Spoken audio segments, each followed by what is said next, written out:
In this video, I will show you how to embed Figma in Miro. First, log into your Miro account. Next, open a new tab in your browser and search for Figma. Then click on the first link that appears in the search results. Once you're logged into your Figma account, select a template or project. For example, the problem statement template. When the pop-up appears, click on Open in Figma, and it will redirect you to another tab where your design is open.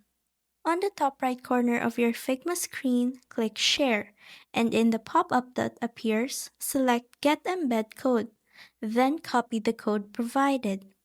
Now return to your Miro tab and right-click anywhere on your board, then click on Paste.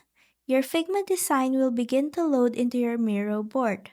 However, to fully access and interact with this feature, Miro may prompt you to upgrade your subscription plan.